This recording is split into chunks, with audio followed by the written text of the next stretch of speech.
Welcome to Stellar Newsio. News YouTube News Hub. Stellar News PH, YouTube news channel. Subscribe now. Dito sa Stellar Network ay siguradong updated ka sa showbiz news at iba pa. Kaya kung first time mo dito ay mag-subscribe ka na. Rufa Mai Quinto, nagpiyansa ng PHP 1.7 mirrors matapos sumuko sa NBI dahil sa kaso dumating sa Pilipinas ang komedyen at aktres na si Rufa Mai Quinto noong Miyerkules ng madaling araw, Enero 8, 2025, bandang 5:10 AM mula sa San Francisco, California. Pagdating niya sa bansa, agad siyang nagtungo sa National Bureau of Investigation, NBI, upang voluntaryong sumuko kaugnay ng mga kasong isinampa laban sa kanya. 14 counts ng paglabag sa Securities Regulation Code. Nahaharap si Rufa Mai sa 14 counts ng di umano'y paglabag sa Section 8 ng Securities Regulation Code dahil sa pagkakasangkot niya sa isang issue na may kaugnayan sa investment scam ng isang dermatology clinic na kanyang iniendorso. Bagamat walang kasong syndicated estafa na isinampa laban sa kanya, naging matunog ang pangalan ng aktres matapos siyang akusahan ng hindi autorisadong pagbebenta ng securities.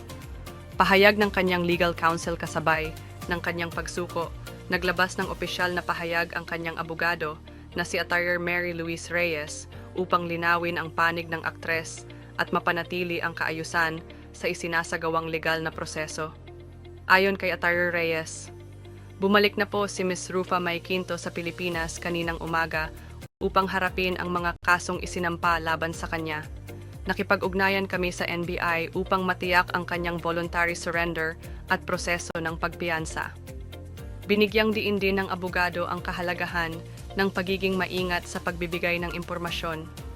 Naniniwala po kami sa legal na proseso at sana ay bigyan muna ng pagkakataon si Ms. Quinto na linawin ang mga detalye ng kaso sa tamang panahon. Iwasan po natin ang paghusga batay lamang sa hindi kumpletong impormasyon. Kami po ay naninindigan sa katotohanan at tiwala kaming maaayos ito sa tamang proseso. PHP 1.7 million bail para sa pansamantalang kalayaan. Samantala, sa live episode ng Fast Talk with Boy Abunda noong hapon ding iyon, kinumpirma ni Boy Abunda na nagbayad ng PHP 1.7 million na piyansa si Rufa Mai upang makalaya pansamantala habang hinihintay ang susunod na mga legal na hakbang sa kaso. Ibinahagi rin ni Boy na nagkaroon siya ng pagkakataon na makausap ng personal si Rufa Mai at ang kanyang legal team bago pa magbayad ng piyansa. Nagkausap kami ni Rufa Mai at ng kanyang abogado. Sinabi nila na nagbayad na sila ng PHP 1.7 million para sa kanyang pansamantalang kalayaan. Nais lamang niyang linawin na wala siyang direktang kinalaman sa di umano'y investment scam. Ipinaliwanag din ni Boy na hindi tulad ng ibang kaso ng syndicated estafa, pinanindigan ni Rufa Mai na siya ay isang endorser lamang ng nasabing derma clinic at wala siyang kontrol sa operasyon ng negosyo. Ang alleged investment scam at tumalbog na tseke, ayon pa kay Boy Abunda, nabanggit din ni Rufa Mai sa kanilang pag-uusap na tumanggap siya ng down payment bilang bayad sa pagiging endorser ng nasabing kumpanya.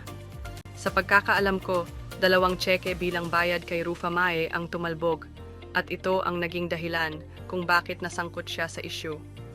Dagdag niya, kahit na nakalilito ang sitwasyon, umaasa silang magiging malinaw ang mga detalye sa mga susunod na araw at mailalabas ang buong katotohanan. Mga reaksyon ng publiko. Ang pagkakasangkot ni Rufa Mai sa kontrobersyang ito ay naging malaking usapin sa social media.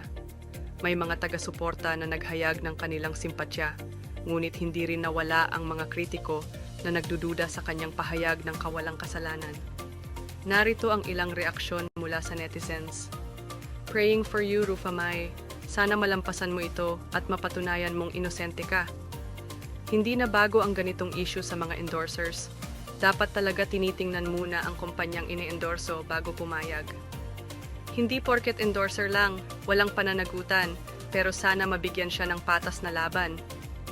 Nakakalungkot na ang mga artista ay ginagamit minsan para lang Rufa Mai Quinto, nagpiyansa ng PHP 1.7 mirrors matapos sumuko sa NBI dahil sa kaso dumating sa Pilipinas ang komedyen at aktres na si Rufa Mai Quinto noong Miyerkules ng madaling araw, Enero 8, 2025, bandang 5:10 a.m. mula sa San Francisco, California. Pagdating niya sa bansa, agad siyang nagtungo sa National Bureau of Investigation, NBI, upang voluntaryong sumuko kaugnay ng mga kasong isinampa laban sa kanya. 14 counts ng paglabag sa Securities Regulation Code. Nahaharap si Rufa Mae sa 14 counts ng di umano'y paglabag sa Section 8 ng Securities Regulation Code dahil sa pagkakasangkot niya sa isang issue na may kaugnayan sa investment scam ng isang dermatology clinic na kanyang iniendorso. Bagamat walang kasong syndicated estafa na isinampa laban sa kanya, naging matunog ang pangalan ng aktres matapos siyang akusahan ng hindi autorisadong pagbebenta ng securities. Pahayag ng kanyang legal counsel kasabay ng kanyang pagsuko, naglabas ng opisyal na pahayag ang kanyang abogado na si Attorney Mary Louise Reyes upang linawin ang panig ng aktres at mapanatili ang kaayusan sa isinasagawang legal na proseso. Ayon kay Attorney Reyes, bumalik na po si Ms. Rufa Mae Quinto sa Pilipinas kaninang umaga upang harapin ang mga kasong isinampa laban sa kanya. Nakipag-ugnayan kami sa NBI upang matiyak ang kanyang voluntary surrender at proseso ng pagpiyansa. Binigyang diin din ng abogado ang kahalagahan ng pagiging maingat sa pagbibigay ng impormasyon. Naniniwala po kami sa legal na proseso at sana ay bigyan muna ng pagkakataon si Ms. Quinto na linawin ang mga detalye ng kaso sa tamang panahon. Iwasan po natin ang paghusga batay lamang sa hindi kumpletong impormasyon.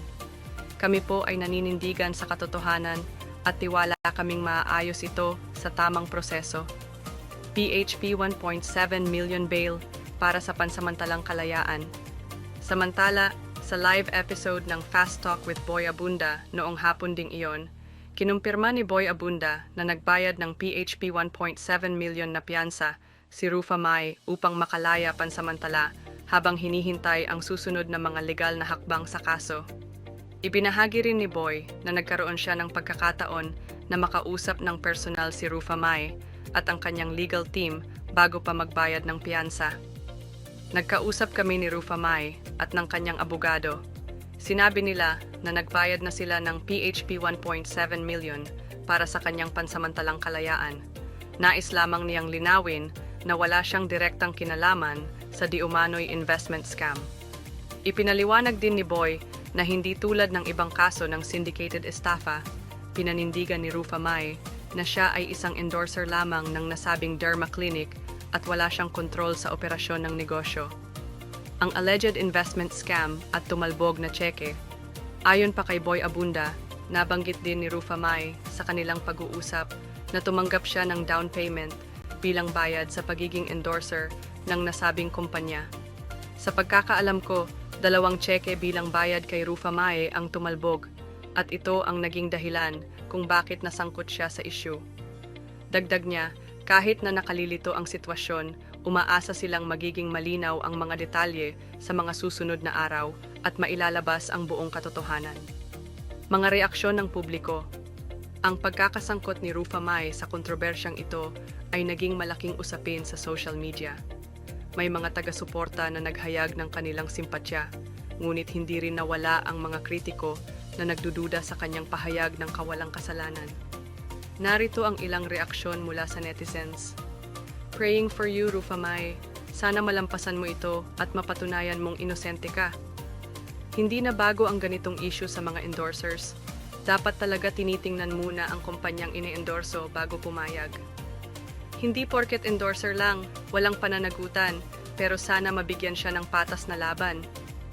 Nakakalungkot na ang mga artista ay ginagamit minsan para lang magmukhang lehitimo ang... This has been Angelo, hanggang sa susunod na balita.